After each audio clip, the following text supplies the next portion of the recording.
But what a weekend of playoffs. I was watching the game yesterday between Sheffield Wednesday and Barnsley. Yeah. Getting ready for pens. I think we're all getting ready for pens. We all wanted pens as a sort of to celebrate having to sit through the whole game, you know. As Look, a little reward for sitting through the match. For the neutral, it wasn't about the performance. I mean, really, it was about the result for the two teams. So anyway, there we are. We're girding ourselves for pens. Everybody's doing the same thing.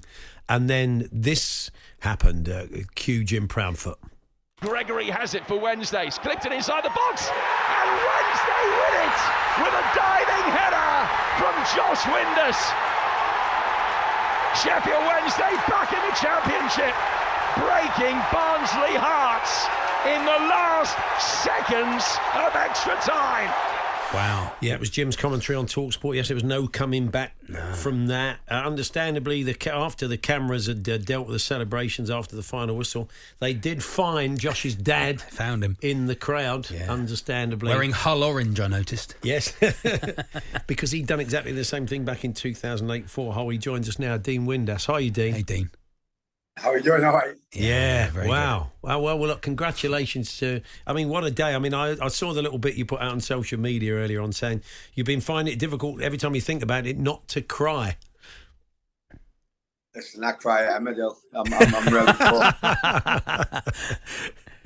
Listen, at least, you know, when I do my mental health videos, is you get out of bed, you make your bed, you put your pillows on top, and I'm sure that there was 50,000 Sheffield Wednesday fans who never got out of bed this morning. So, listen, no, so proud, so emotional, to be fair. And for me and his mum, obviously, I'm not with his mum anymore, but we was at Wembley together, and you know, as a family, and with his brother and that. And it was just, listen, it wasn't the greatest game, like Josh said, and even in my game 15 years ago, it wasn't a great game because there's that much at stake. There's not much quality. Sure, Josh was probably the worst player on the pitch, which I told him this morning. But listen, it's about the result. It's about the result, and you know, for him to. And I told him during the week, and I picked my tickets up in the morning, and I said, him and Barry Bannon was in the same room together, and I said, you'll score the winner today. But like I was just listening to your thing before, is that I actually thought it was going to go to penalties. I did have that. You know, and it was Josh is going down with cramp. Barry Bannon was going down with cramp. You know, so listen, you know, for him to score the goal, and as you say, he was 12-year-old, 18-year-old when I scored, and he was in the same stadium, and it's incredible. Yeah. Had you talked to him about the pressures of a playoff final? You'd been there. Did you ever sort of talk about what it's like to try and sort of prepare him for it? Yeah, listen, I think that what you do is not as an ex-footballer, as a dad, is that the experience that we did, what we had was, and Phil Brown used to say to us, listen, I was 39-year-old when I went to Wembley. He's 29-year-old, and all I said to him is just that, listen, I don't think that I don't get nervous. I never got nervous when I played. But I get nervous when I watch Josh because I can't affect it. I can't do anything. Jordan, my youngest boy, is at Oldham, so he's like, I'm very proud because my two boys are footballers. But I think the one thing about it is that you can't affect it when you're watching. Yeah. I don't want him to get injured because he's had a lot of injuries. He snapped his hamstring, he's done his foot. He's been out for 7 weeks. And all I said to him is play the game, not the occasion. Because that's what Phil Brown said to us. Is if you get wrapped in the emotions of the day and the occasion, and he said, Dad, I'm not nervous. Well, he must have been because he was bloody rubbish on the day. Because they've had a brilliant season, haven't they, Dean? Really, 96 points. You know, any other season probably would have got you promoted. So to have that long, a good a season, and then not get automatic and have to, and to get through the playoffs the way they did, sensational, really. Yeah, listen, I think when you get 96 points, as you say, you just said there, you get automatic promotion. But obviously, Plymouth and Ipswich, and Josh got injured 7 weeks. 7 weeks he was out, and I'm not saying that because I'm his dad, but they did miss him in them 7 weeks.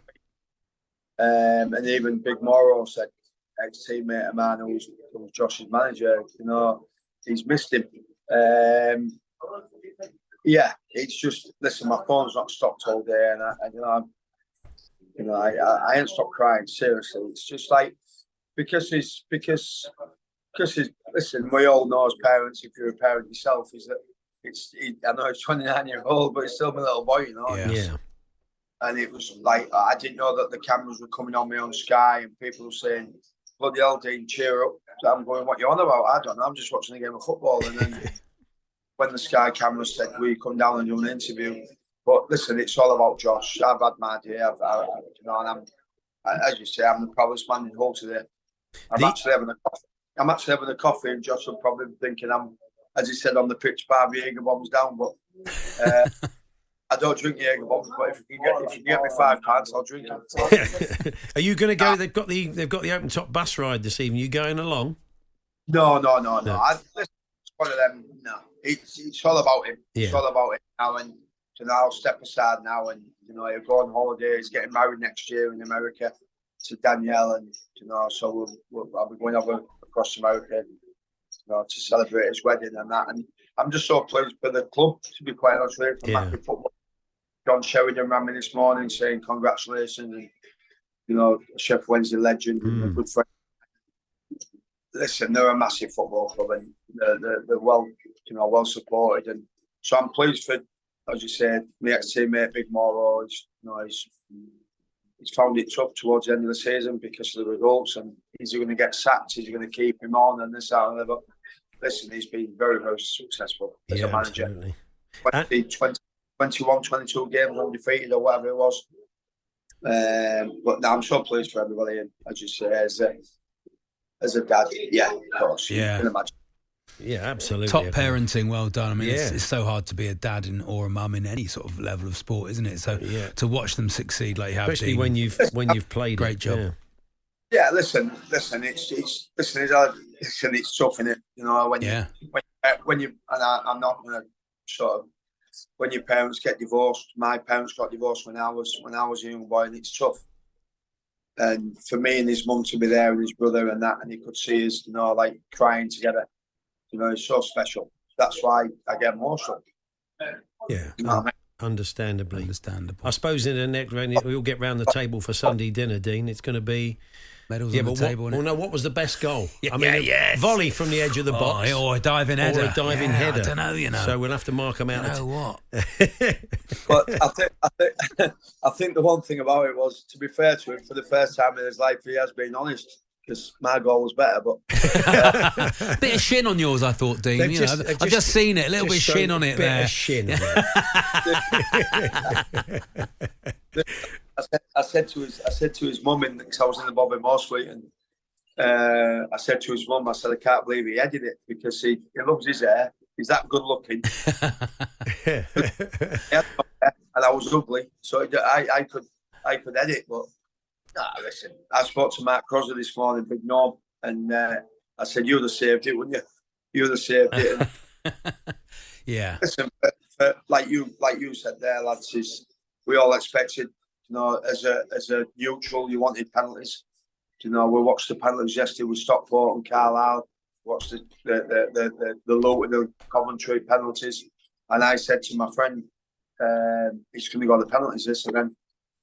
He's going down with cramp, and his teetotal. By the way, I'm thinking, why are you going down with cramp when you're teetotal? It's just like when you've had a few pints and that, you go down with cramp. But no, listen. Listen, Gregory's pulled it back and he's edited it, and listen, great. It'll be down in the folklore as well. Like, you know, man, 15 years ago, but 24th of May, 15 years ago, that my little boy was watching me score a goal, and now as a 50-year-old old man watching my little boy score was something special. Jim White and Simon Jordan, Monday to Friday mornings from 10 on AM, on DAB, via the talkSPORT app, and on your smart speaker. talkSPORT.